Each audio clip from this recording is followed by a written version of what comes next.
knock you out. No, you're not. No, you're not. I'm gonna knock you out. I'm gonna knock you out. No, you're not. Take your glasses off. The way I was growing up, you know what I'm saying, I take that as disrespect. You know what I'm saying? You're not gonna say and try to, punk me or something, you know what I'm saying? So that's when I got aggressive on him. And Got a Mexican dude there that got up with him as part of his bodyguard. He thinks he's tough. He's not tough. Caleb Plant has fired back at Edgar Berlanga's challenge, sparking an intense exchange between the two fighters. Renowned for his technical prowess, Plant made it clear that he's fully prepared for a potential showdown. No, besides promise, I'm saying I'm gonna knock you out, bro. I'm gonna knock you out. Take your glasses off. I'm gonna knock you out. I'm gonna knock you out. No, you're not. No, you're not. No, you're not. I'm gonna knock you out. I'm gonna knock you out, nigga. Take your glasses off. For what? You want to have happen next? We're not playing it. We worry about September, and after that, What'd you tell him?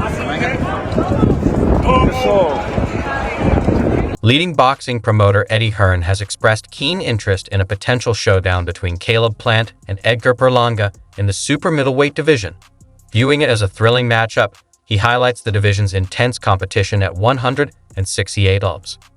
Hearn sees this fight as a major attraction with the potential to captivate boxing fans worldwide. Caleb Plant fight. I think that's a brilliant fight. You know, two guys that are going to really spice it up at the press conference. Two great fighters, two great 168 pounders. fuck Plant. Fuck Plant. Fuck Plant. Fuck Plant. Critics argue that Edgar Berlanga's pursuit of this fight is motivated more by financial gain than competitive ambition, viewing Caleb Plant as a lucrative opportunity. This perspective has sparked debate over Berlanga's true intentions and the strategic moves shaping his path in the boxing world. Shout out to Edgar Berlanga for the first round KO victory over Mantequilla, a.k.a. Butter, a.k.a. the Puerto Rican version of Homer Simpson. How dare you look like that? How dare you walk in the ring like that, having an 8-week training camp? You ran around the block one time and said that you was in a training camp. Came over here for a damn payday. Embarrassing, but that's what you need to do. That's what Edgar Berlanga needed to do, is embarrass the embarrassment. You feel me? It is what it is. Everybody thought he was going to get knocked out anyway. But what's going to be next for Edgar Berlanga? Edgar Berlanga is going to be, well, he's now a free agent. He's now a free agent. In the post-fight interview, he called out Jaime Munguia, Caleb Plant, Jamal Charlo. Hopefully he could add Diego Pacheco in the mix. Demetrius Andrade in the mix. That would be a good fight for Edgar Berlanga as well in the 168-pound division. Edgar Berlanga has clarified the reasoning behind his call-outs, stressing that boxing is, above all, a business. He admits that if a fight with Caleb Plant comes with the right deal, he's more than willing to make it happen, underscoring the pragmatic approach fighters take in negotiations. His perspective reflects the broader reality of professional boxing, where financial considerations heavily influence matchups. Colin Wigan, IFL TV with the main man, Edgar Berlanga. You done it again, first round KO. Just chat to me about that tonight, Edgar.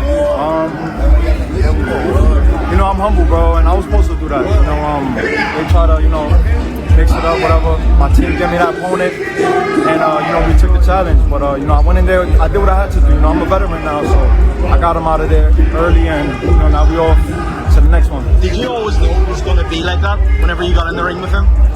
Nah, I'm on a different level now, I'm going to do the same thing to Plant. I'm going to do the same thing to Munguia. I'm going to do the same thing to Charlo. I got dynamite in these hands. And like what Floyd Mayweather told me, he said, yo, kid, you got dynamite in them hands. Just let them shit fly. Nobody's going to stand there with you. Nobody. You hit too hard. You're too smart. IQ. You got these, bro. Once you touch somebody, they're going. So, what did you make of Caleb Plant this week, coming out online, criticizing the opponent first of it? He fought guys like that himself, But it's just people who expect me to be fighting for a world title right now, fighting Skull or something, or fighting them. But that wasn't an opportunity we got, and I'm a free agent now, so now I can go off and do whatever I want, and do the things we like to do.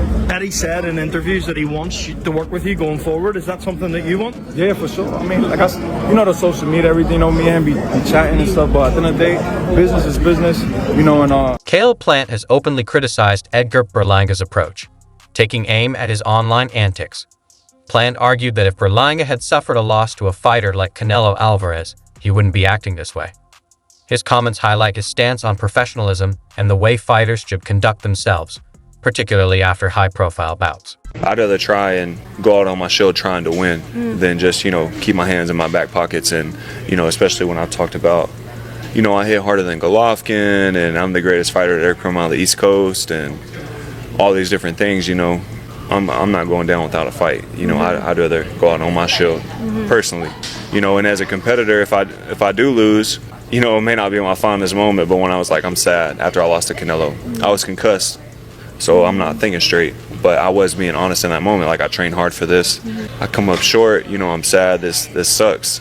But I'd rather have that moment on the internet than for me to lose every round and then be smiling, laughing, showing all my watches and jewelry and laughing, acting like, I'm the man now, so.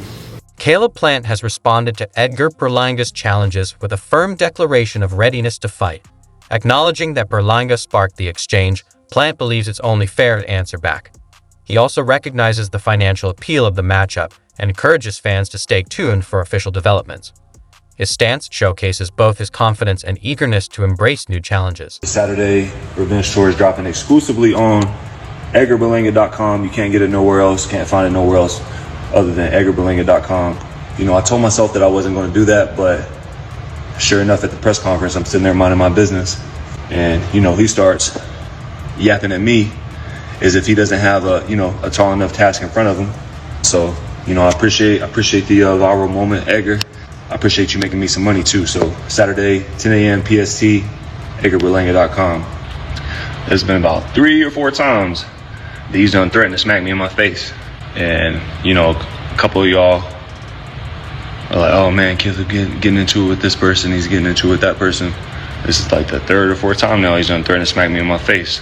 So when I wind up putting my foot in his ass, I don't want to hear nobody in any comments talking about, oh, Caleb, was he? Yeah, well, step to me, threatening me that you're going to smack me in my face. Tensions between Caleb Plant and Edgar Berlanga have escalated beyond mere words.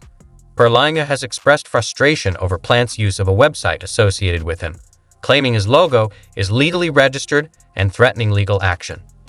This dispute adds another dimension to their rivalry, taking the conflict into legal territory and underscoring the complexities that can arise in high-profile boxing feuds. I don't know, he probably thought he was gonna mess with my mind on that, but it's not like he bought my logo. He can't buy my logo. He didn't buy my logo. My logo is registered under me.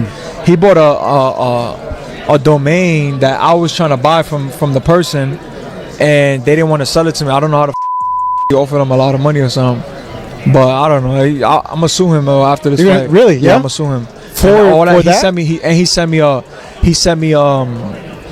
a screenshot of how much money he made off my account, off the website. He made like 20 grand. He said, oh, wow. In a week or something. So I'm gonna sue him and I'm gonna get. We sparred with him in Vegas. We beat his. Oh, you sparred with Caleb Plant when I was young. When you was 19. Yeah, we did 6 rounds, and the first 5 rounds he was running around the ring, doing his little showboat and stuff. And then the 6th round I hit him with a crazy body shot, and he jumped out. He jumped out the ring, and we was pressing to do 2 more, to do 1 more, and he didn't want to do it. He didn't want to do more rounds. We did spar at the Mayweather gym. And honestly, for 6 rounds, he was in there shadow boxing. He couldn't touch me. But during our sparring session, nah, definitely not. He was shadow boxing for 6 rounds, and then he got out. Mark was like, man, we really appreciate the experience, and thank you for the work, and that was it. But he was, I can't remember how old he said he was. 19. Yeah, he was young. Yeah. And I put that on my kids. I put that on my boxing career. Yeah, that definitely didn't happen.